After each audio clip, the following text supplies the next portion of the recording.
Hey, this is Joseph Alai. I was just about to erase this whiteboard. It's the outline for the workshop upcoming called Manifesting Faster, which is essentially a workshop, an in-depth, a deep dive on the fundamentals, advanced fundamentals of manifesting fast, quick, better, stronger, faster in the most effective way that lands predictable results. And it made me think back on a story in 2013 or 2014, and I had just essentially broken up with someone, and this was when I was really figuring out if it was possible to manifest a specific person or not. So before I had ever really had any deliberate successful results there. And essentially what had transpired is it was messy, right? When we broke up, it was messy. I was heartbroken. There was no contact between her and I. But nevertheless, I wanted this. I wanted this badly. So I started to put techniques to the test. I was living in New Jersey. I didn't have a soul to talk to about this. I had some books, but a lot of them I had already kind of proven useless because they said you couldn't even manifest people or things, right? Which we all know by now, if you've been, following material, that you actually can, if you've been testing this yourself as well. And I remember one day sitting in my office. I was working at a software firm, and I was essentially sitting there. I couldn't focus on my work. My thoughts were spinning. I just wanted to be with her. I just wanted her to answer me. I just wanted things to go back to the way that they were, but even better, right? But here's the thing. My mind was so flooded with negativity, and I don't mean that I wasn't even really a negative person, but I just had the idea inside of me that this was not going to work.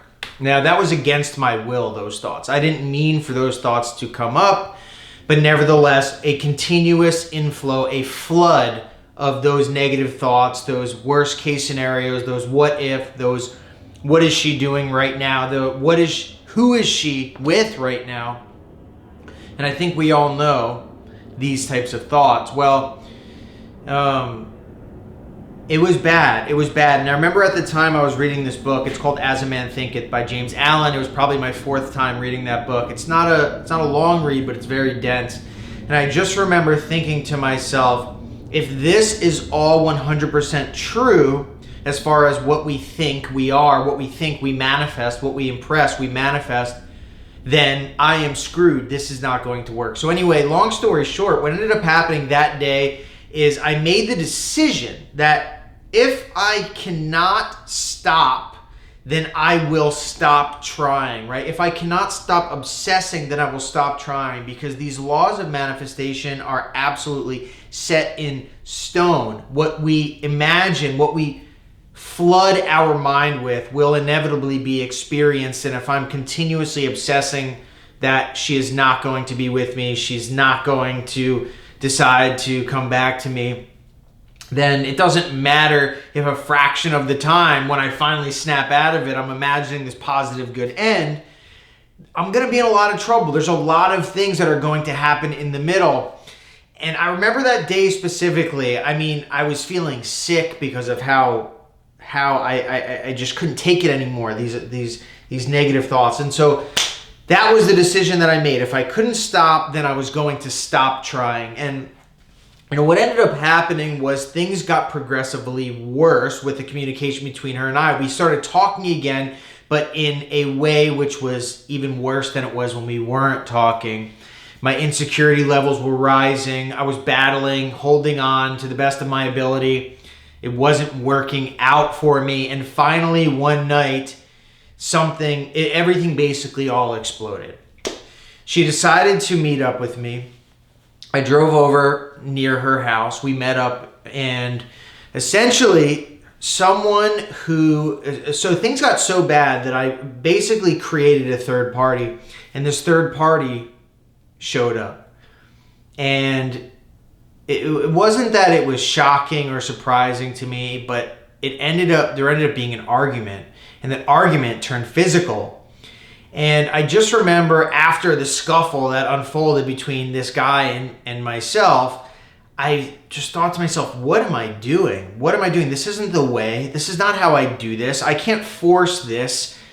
And this is not any intended outcome that I have. I don't want to be getting into trouble. I'm not a violent person. What is going on with me? So then and there, once I got home, once I started messaging her again and saying, answer me, please, nothing. She wasn't responding to me at all. It was completely done. And I realized that at that point. And so I imagined one more time that night that we were together. And the next morning I woke up, I felt so miserable. And my mother saw that I was, messed up because I had fought. She was yelling at me. And I finally just said, you know what? I give up. It's over, right? And I think a lot of us have been to a point of surrender before. That was when I fully, completely surrendered. I realized that my mind was not capable at that very moment to have control over what I wanted to have control over. And so that was it, right?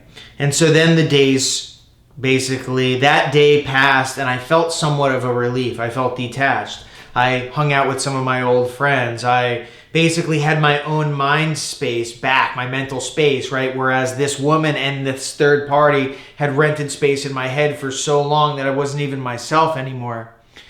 And that was freedom right there. But here's the part that has to do with manifesting, right? And this is one interesting part that after the end I can look back on and say, wow, that was how it's done. So within 3 days of the point where I had fully cut ties, stopped talking, completely let it go, I was finally beginning to heal, and I started to realize some of the messed up things that were happening beforehand that weren't just my fault, right? Because a lot of times it's not just me. I've talked to a lot of people, and this guilt or this shame that ensues within me, or you, or someone, whoever else, it doesn't have to only be owned by me. Meaning, a lot of times I take more guilt or more responsibility than actually was my fault, right? Because relationships are a two-way street. And so aside from manifesting aside, I had come to the conclusion that, this girl probably wasn't right for me, right? But this is the interesting part, right? Once I parted ways, once I changed my mindset, I didn't even go after anybody else. Because I was fresh out of it. I changed my mental direction, but I remember this specifically. The day there was like probably 3 or 4 hours passed without me obsessing over this girl.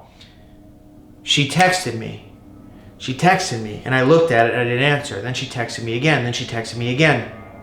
And next thing you know, she was asking me to hang out, and then she was asking me to come back, and she was asking me to be with her.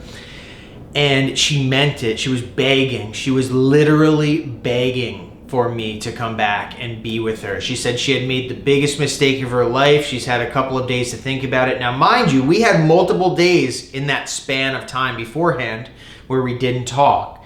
But this, right, there was no ending on my behalf. I didn't say, hey, I'm out of here, peace. I just made the decision. I said, forget this, screw this. I'm out of here, right? It was difficult, but at the same time, it was something that I needed to do. Well, she was begging and pleading, and it was something that it really clicked in my mind.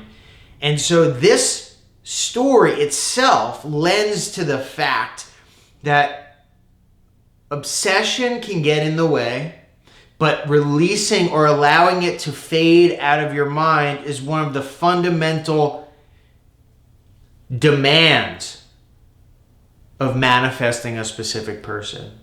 And so the truth is that after that happened, after she was begging me, and I'm talking about for days, right? I had at least had I at least had analyzed the situation with the obsession gone and looked at what my part was, what her part was, and I really realized, even though, it's kind of like a revelation that we weren't good for each other, So I decided not to continue the relationship, but nevertheless, it was real. The begging was real. The pleading was real. The please come back was real. It was almost like the tables were turned. And so this letting go after this extreme, intense imaginal acts, once that obsession and doubt and insecurity faded, as well as dropping that desire, that's when it was like a catapult shooting forth. So this is one of the ways from which I realized I could speed up manifestations if I was able to get a strong enough imaginal act and then drop it clean enough. This is something that over the span of time I have done time and time and time again now.